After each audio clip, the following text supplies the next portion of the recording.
Wrestling, and this is 30-minute promo. Every wrestler has a story, and every journey through this business is different. My goal? To give people behind the characters a chance to tell the stories in their own words. Now, let's cut that promo. My guest today, Cool Ass Andy. Andy, how you doing? I'm feeling pretty cool right about now, Blake. Good to be here. Yeah. This is my first Y- this is the first podcast that I've done since I debuted it in a while, so I'm a little nervous, but I'm looking forward to it. Yeah, well, no need to be nervous here. We're pretty cool. We're pretty casual. So let's start off. Who is Cool Ass Andy? Where can the people find you? Where do you primarily wrestle? So, social media wise, you can find me on Instagram, and you can also find me on X/Twitter under the name Cool Ass Andy. Instagram spells with Z's because for some reason they like to be a little bit more protective with that. And I am based out of Cleveland, Ohio, from the Oh, AIW okay. Wrestling Academy. I've been training there since 2021, but I've been working since about 2023. And since then, Nice. I've been in places in the Pittsburgh area, Western PA, West Virginia. I've taken trips to Indiana and Michigan before for shows. So I'm all over the Eastern to Central Midwestern region, but you will mostly find me at the AIW Academy and the AIW company. Excellent. Well, that is actually one of the first independent shows I've ever gone to was AIW. It was Nice. in Youngstown, which is kind of close to me here. I'm in Ohio too, so Gotcha. yeah. I think Josh Bishop was on that card, Mm. and he was wearing red trunks and pads and everything. He wasn't the Josh Bishop we know now, So so it was kind of neat. this was a younger Josh Bishop when he was still like Yeah. Oh, thin. yeah. Yeah. Yeah. This was probably 2018, 2019. It was pre-COVID, Yeah. No, that or God, just that's definitely a after. long time. Yeah, yeah, or just after. You know what I mean? Like when they started letting people in. So it was like around that time. Yeah, I But yeah, gotcha. that was one of my first shows. So that's really cool that that's where you're based from. That AIW. It seems like they've got a good following, a good bunch of wrestlers that come through. Um, so with you, how long have you been in the business? You said since 2021. That's when you started training. Yeah, so it was it was around the time of the pandemic. I was in Mm. education for a while. I was on my own with me and my brother in the apartment that we're in right now.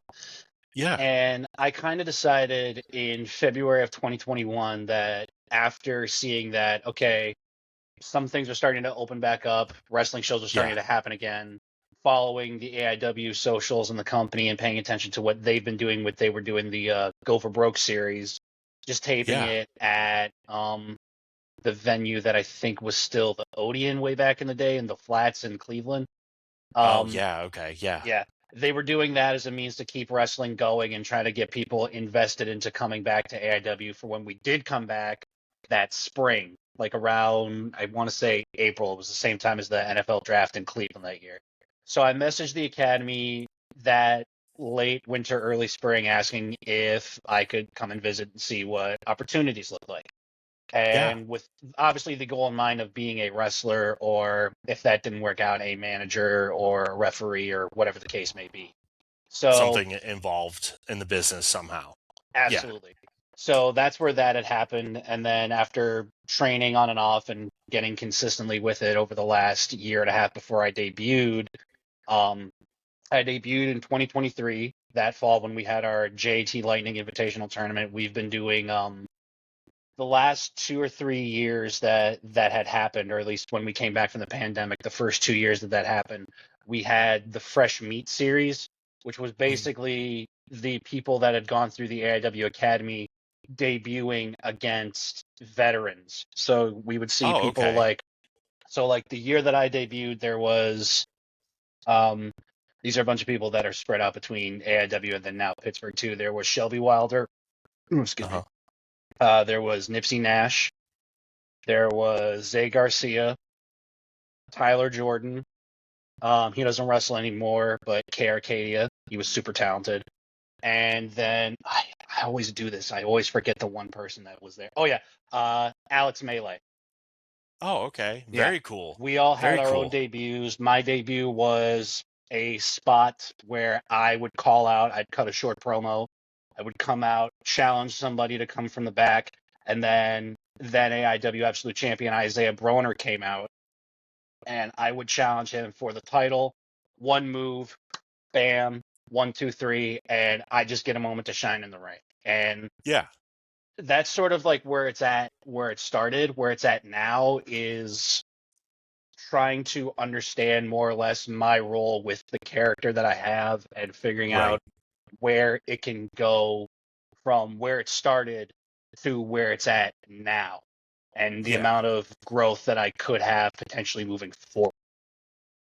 Okay, excellent. And I was trying to look up a little bit about you before we started here, and um, now are you more like? And I don't mean this in a bad way, but like a comedy gimmick. A lot Yeah. of people think that that's a bad word, and I don't. Because look at Danhausen or Yeah. Santino Yep. Marella, people like that Yep. that made it work, and it's great, it's hilarious. Or Ben Bishop when he's doing his clips online, things like that. Hmm. Comedy can work. And Yeah. is that kind of what you are leaning into with this, or are you more like, oh, the name sounds like it, but you're just a heel? I'm trying to lean more into the comedy gimmick and buy Okay. into more of that being the thing. And that took Yeah. such a long time on my end because it was the paradox that everybody gets into when they start training because they have an idea of what they're going to be. They come up with the character or a Uh-huh. name or a gimmick or whatever. And the minute they start training, they realize, oh, maybe that's not the case. And it's usually because it's either something that they're able to do versus what they're not able to do. Other Right. times it's what the promoter or what the promotion may be thinking or seeing in you, Right. recognizing something that was shown to me about a couple months ago by my trainer. He had said, accentuate the positives or exaggerate the positives, hide the Yeah. negatives, hide the weaknesses. Yeah. And as somebody that is not the most athletic person, having a gimmick like this not only could work, but Right. having a gimmick like this gives me some form of longevity. It just depends on where I take it, where I Yeah. can go with it, and then what I plan to do with it in the future. Yeah. And it, Exactly. Okay. That's kind of what I was picking up with it. Something like a blue meanie or something like that you know can come in, and if I need to go, I can, but I'm here to have fun and party, and pretty that's much, and yeah. that yeah. Okay, that's awesome. So with your character and your development over the years, I know, with wrestling, especially being new, and I think even veterans to this day, Hmm. everybody says that they always learn something. What's the best piece of advice that you've received from a veteran or from a trainer? Ooh. I think the one thing that I've always been told from, Hmm. and this goes across the board from veterans, from people that I've shared locker rooms with that are either the same age range as me or the same level of experience, is just to keep working. Yeah. Like that, I can't think Yeah. of any one specific piece of advice that's stood out per se, other than just keep showing up and keep putting in work, Yeah. because Yeah. that'll make or break the difference between what separates you from being not only good versus great, but it'll Hmm. also allow you as a wrestler to fine tune what you know how to do and make it look better, especially Right. the little things, the little nuances that people don't usually pay attention to. Right. Right. Well, then, what is something then that leads me into this question that people like me, fans, people like us, may not see or understand um, something that you would do as a wrestler, like the little nuances, the little things like that, because I'm used to seeing you come out, you do your spot, you have your minutes, you do your thing, and then that's that. I don't catch all the little, like the footwork or the nuances, or oh crap, I forgot my line here, so now I got to improvise like right away. Right. Is that something that you're talking about, that you're learning, or like what's something that the fans may not realize So it that is we? mostly that, but Mhm. truthfully, there are a lot of things that even as a fan, even as a lifelong fan myself, I either don't think about or I don't see and I realize that there are some things that everybody else does that they make look so crisp, so fresh, so clean, so perfectly aligned, like they hadn't practiced it, like they had practiced it for hours, or the opposite is that they do it one time and because Yeah. of their own ability, they're able to get it right. So it's just Yeah. a matter of trying to point out or trying to figure out what exactly was supposed to be right versus wrong in that spot, and then watching your own stuff back too, which I had a good habit Right. of, and then I didn't have a habit of when I was as I was training when I was starting out, was watching back things that I had done or watching back practice stuff that I had done and checking to Yeah. see, okay, here's where that is. I want to say I've gotten better at it now. The only Mhm. issue is trying to get the footage Right. Right. because everybody's busy, everybody's trying to do, their own personal lives. So it's just a matter of trying to see who's got clips of this, who's got footage of that. Yeah, yeah, no, and that's I totally understand that. Because when I go to shows, I need to take a step back and just like enjoy it. Take the stills. I'm all over the place taking still pictures and videos, and then after the show or during intermission, depending on when the wrestler has it, I'm doing interviews backstage and stuff like that. And I just need to go, okay, I want to sit here and I want to enjoy this with my wife. Take a couple pictures from the seat and maybe some clips, and then Yeah. if I have the interview, do it, backstage. But yeah, footage is tough to get because you have that random fan that you've never met before that's like, "Oh, I got your whole match. Cool, Yep. send it to me." And then they never do. So Yeah. I totally There's also understand. the paradox of, and going back to like the core of this is like, and I Hmm. had this parallel when I drew this from just watching a video, is like, if I say to somebody that I'm a wrestler and they either have never seen me train, which they probably shouldn't unless if they decide to join the academy, or they Hmm. go and watch me, they go to a show and they know that I'm performing. And they see me do what I do, but they don't see me doing the same things that like anybody on TV is doing, anybody in like Japan or Mexico or Europe or anywhere else in the world is doing. And Yeah. it gives this idea of like, just because I say I'm a wrestler, that doesn't mean that I actually can wrestle. Well, Right. there's so many different ways that you can view professional wrestling, and there's so many different ways that you can have that done. And Yeah. yet, if I can still make it look good, and I say this too because actually play guitar. That's one of my hobbies that I have. If I tell Yeah. somebody I can play guitar and I can play like 4 or 5 chords, to them I can play guitar. If I'm a Right. wrestler and I can do 5 or 6 different moves and still make everything look like it, you know, make everything look as good as it does and make you believe, then I'm a wrestler.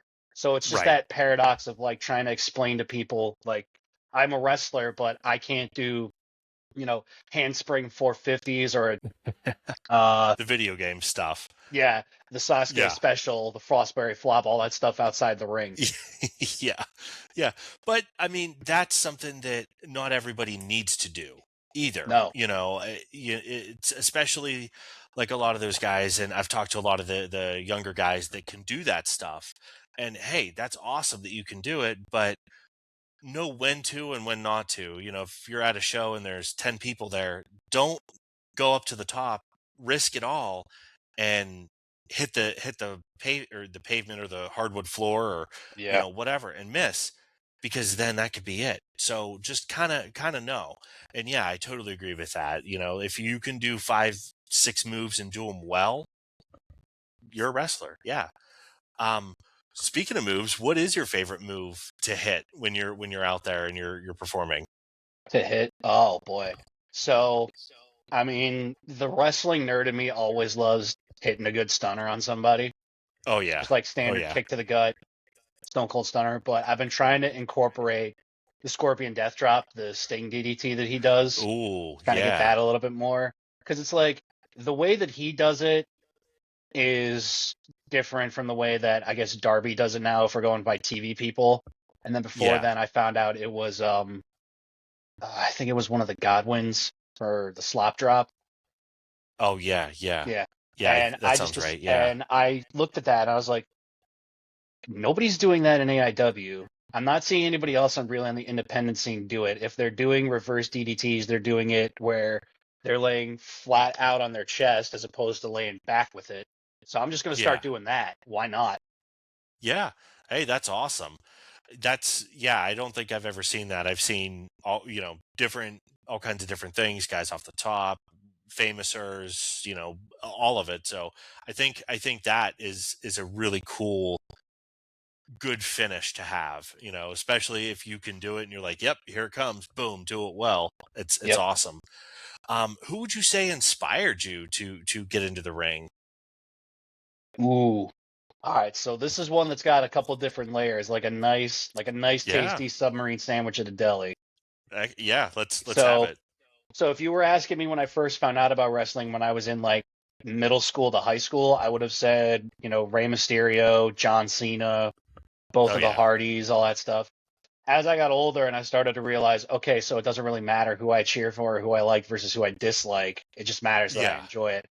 Um, and then I was a huge fan of like ECW, early days of CZW, IWA Mid South, and now Game Hmm. Changer Wrestling. So I would say some of my favorites ranged, and like when I found out about Lucha Underground too, that like changed the game for me completely.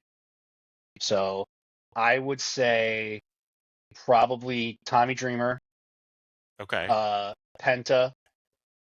Uh, Oh, okay. yeah, especially when I started finding clips of this guy online, and then I got to see him wrestle. I was like, okay, I see it. Danny Havoc, one of my favorites. Okay. Um, Tim Donst, and then if we're gonna stay within the realm of like the WWE and like that type of stuff, I would say just based off of the fact of his entire backstory, Mikey Whipwreck. Oh, okay. Yeah, Yeah, that's a good honor one. honorable mention for the Sandman too, just because I've been at Yeah. shows both as a fan and then as a worker where he's there, and being around him for his entrance is truly an experience. So Yeah. Sandman, Yeah. definitely. That was the show that I was at. The first one that I went to, the AIW, they had Sandman, brought him in, and I was like, well, I've got to go. And my brother, who's not a big wrestling fan, was like, dude, that was his guy when we were younger. He loved Sandman. So he was like, dude, I'm going. You got to come with me. So, Yep, I took my wife and my brother met us there and we went and it was a great time. So yeah, it was, he walked past us and my brother and I were like, dude, there he is, so it nice. was, it was awesome. And that's Yeah. always one of the hallmarks that a lot of people tend to, from both new wrestling fans or new AIW fans, and then any of the veterans that we've been bringing in recently. Yeah. AIW is the biggest party that involves professional wrestling that you can think of. It's like Oh yeah. we have all these storylines and everything that goes on with regular wrestling show, but it's a big party. And that's what I think a lot of people need to remember with certain types of wrestling programs, depending on which ones you go to, especially with AIW, is that it really is just about having fun and going out there when you're Oh out yeah. there and entertaining. Yeah, definitely. Definitely. So going back to like training and starting this, what is something you wish you knew before starting? I think first off was realizing just how out of shape that I was when I started, Yeah. because I went from doing high school and collegiate Division II swimming. I was on swim teams for my local high school, and then I was at Notre Okay. Dame College in South Euclid before it closed down. I was one of Yeah. the last few graduating classes before 2024 when they officially shut their doors. Oh Um, wow. and then after that, I would only go to the gym like maybe 2 or 3 times a week, if that. And I was out of a pool, so I was just out of shape, very out of shape, and didn't realize the amount of added athleticism that you needed to do that. Yeah. So that would have been something that I wish I could have probably done a little bit better, is get myself into a better physical standing. Yeah. Um, and then also just realizing how much work both inside the ring and then outside the ring, between working on shows, airport pickups, ring Yeah. setup, ring takedown, put back, knowing all of that stuff, which is something that tends to be lost. We keep getting these messages all the time, and I see it, of how many people are showing up for setups, putbacks, things like that. And it seems to be Right. lost on a lot of different people that this is part of not only being in the business, but this is part of being a wrestler, is paying your dues. And Right. to the people that get it, Right. they get it. And to the people that either look like they get it or they don't get it, I can't name names for sure because I don't know who does versus who doesn't. Also, I am Right. a wrestler there and a worker there. I am not an authority figure there or Yeah. anything like that. I have no pull whatsoever. But Well, I and have and understood. I'm not. I don't want to do that. Get you in hot water. And this isn't that Yeah, kind of show. So I yeah, didn't I would think it was never. to. I didn't think it was to begin with, but Yeah. um, No. No. No. I've been around long enough to know, at least within like the 5 years, to say like this is just part of being in the business. Like it's Yeah. like anything else. Like you go to I almost compare it to like when you're working in high school and collegiate sports and you're working like pancake Right. breakfasts or you're working wing nights. Like Right. that's part of getting money for your team so that you guys can keep doing your sport. Well, this is Exactly. part of you paying your dues so that you can keep being a wrestler and so that this company can keep going. Exactly. And I think that's something too that a lot of these guys, and again, I'm not a worker, and I would never tell a worker like a one of the boys or girls how to do a move, how to do anything. But I think that does come down to ego. I mean, do you think Triple H, before he was Triple H, before he was running stuff, picked up or never picked up the ring, never touched it? No, I'm sure he did. Yeah. Or, Stone Cold, or any of those names that are out there. Hell, I had Ben Bishop on for my first ever episode for this 30-minute promo. He told me, yes, I've torn down the ring, Richard Holiday, people like that. Yes, I've done it. Yeah. You get to a point where you might be that person where after the show maybe you have that many fans swarming you and doing merch. I think the workers, the boys, the girls, they can see that and go, okay, he's doing this, he or she's doing their thing, they're selling merch, they're making money, I'm not going to fault them on trying to make a living in this wild business. And I think Yeah. everybody gets that. But yeah, you definitely got to pay the dues. Yeah, that's a big thing that I've heard a lot of younger guys talk about doing. Mm. um, so being being part of AIW and some of the insane venues that they've had, what's the craziest venue you think you've ever wrestled in, either for AIW or anybody else? Ooh, okay. So I'm trying to. So probably the debut venue that I had, which was the when it was still functioning, it was the Yeah. Temple Live. It was the old Masonic Auditorium in like 2023. We got it for a show in the spring, and Hmm. we started in one of the upper ballrooms. It was like, and I didn't know about this. I knew that this was like a building, but I didn't know the inner workings of it. It Yeah. had a main ballroom, which is what we eventually got to, a Hmm. couple smaller and like more moderate sized rooms on the top floor, and then the basement floor, which just had a bunch of different rooms branching off. Oh, okay. Yeah, Okay. that venue itself, to have done shows there for about a year or so, was crazy. Yeah. And the Yeah, I way can that can like imagine. if you went and got into the basement of that place, it's Hmm. like a whole different world and a maze. So to get to also go Yeah. to that place, and I would just overhear somebody tell stories of like, man, I saw ECW in like 98 or 99 here, or somebody say I saw Bone Thugs and Harmony here when I was like a teenager in high school, and I'm just like, what is happening right now? Like this is a place where that's happened. Yeah. And just in general, I think the craziest place that we've ever gotten to perform at is, I will still say that one, purely just Uh-huh. because of the amount of history and like musical and event history that that place has in Oh itself. yeah. Yeah. That's awesome. So do you have a favorite post-show meal? Like, okay, everything's done, we tore down, people are going out, or whether you want to go with them or whether you don't, so everybody's Yeah. different. Do you have something where you're like, all right, this is my go-to after a show, I gotta have this? Nothing too particular, but there are two places that, depending on the venue, depending where I'm going, I will tend to hit up. When we're in Uh-huh. Lakewood, there's a diner that's called My Friends, and it Ooh, is okay. the only diner that I have seen that is one, it's not a franchise, it's its own little mom and pop shop. And Yeah. two, it is legitimately open for 24 hours. Oh, So that's awesome. when you're out and about, when you're in like downtown Cleveland or even in the Lakewood area, drinking and Hmm. partying until the doors close, and then you get to go to a place that has like food, not like you hit a drive-through or you go to like a Sheetz or if a Get-Go is still open. Yeah. And then the other place that I like going to, I went to go to this a lot where when I would go to Pittsburgh for 880 shows on Thursdays every now and then.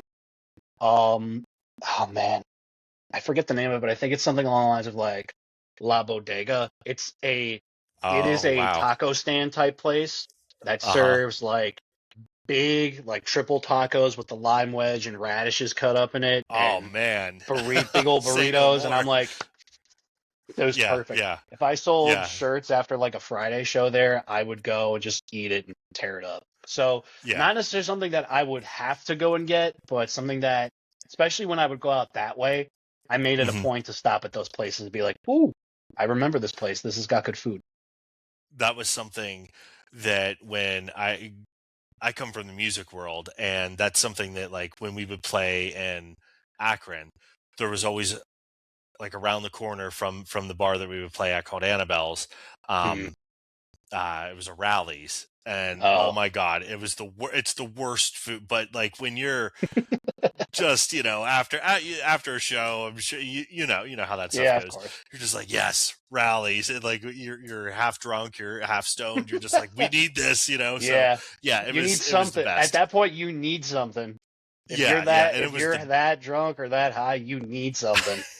well, sometimes it's not even that. It was just like, we need this, and it just became Yeah. tradition that like that's where, even if the show went bad and there's a terrible turnout and you forget, you're like, my brother was usually the guy driving. Like, dude, where are you going? He's like, Rallies, and we're like, oh. So we get all stoked and excited, and it's like, all right, we had a shitty night, now it's good, Yeah. So yeah, yeah, that was always that. I totally get that.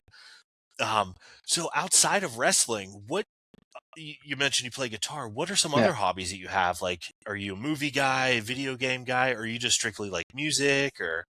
So music's probably the biggest thing that I've got. I've got a turntable that I've had for about 2 years. It's one of those Victrola like cheesy ones, but I got a pair of Yeah, speakers with it. I've got a couple dozen or probably almost 100 records. I've got a pretty standard CD collection, but I do game.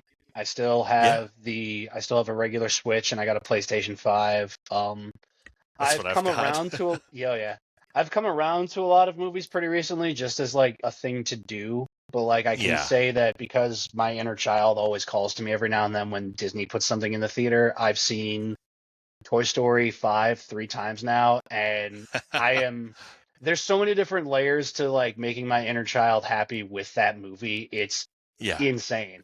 Like yeah. if you're one of the people that's there's like I'm not watching the sequels because they should have stopped with 3, then that's fine. But if you saw 4 and you were like you were either on the side of like I don't know why this was made or the other side is this was pretty okay, but they probably should have stopped with 3. If you thought it was okay, go watch this one because this Yeah. one will make you think that this is what 4 should have been. This was everything the Okay. fourth movie should have been. For me at Yeah. least. Yeah. Yeah. Okay. Excellent. And I'm going to do a couple last things here, and then I'll let you go. No problem. So we'll do. I like to do rapid fire. They're my favorite. Face All or right, no heel? problem. Face. Face. Okay. Yeah. Favorite finisher of all time? Stunner. Stunner. Okay. Okay. Dream tag team partner? Um, let's go Road Dog. Ooh. Okay. I like Road We Dogg. had That's a him good in one. recently. He was very cool. Yeah. Yeah. And pineapple on pizza? Yes or no? I'm gonna say no. Oh, I agree. Yes. And finally here, where can people find you? I know we kind of did that at the beginning, but let's just let everybody know, where can they find you? So you can find me as far as wrestling is concerned at the AIW shows. We got a big show coming up this Friday. While I will not be performing, July 10th, back in the flats, we're at the Globe Iron in Cleveland, Ohio. We are going to be putting on a show with Hacksaw Jim Duggan as one of our guests. We've got 2 of Stardom's Ooh. finest wrestlers showing up. We've got Mance Warner coming back. We've got Nick Gage coming back. It's going to be a good time. Other than that, you can find me on Instagram as cool as Andy with Z's instead of S's, and then the same thing on Twitter, just cool as Andy. All right. You heard it here first, folks. Cool ass Andy. Look him up, follow him, buy a t-shirt. Absolutely buy a And t-shirt. Andy, thank you so much for your time. Thank you very much, sir. You're welcome.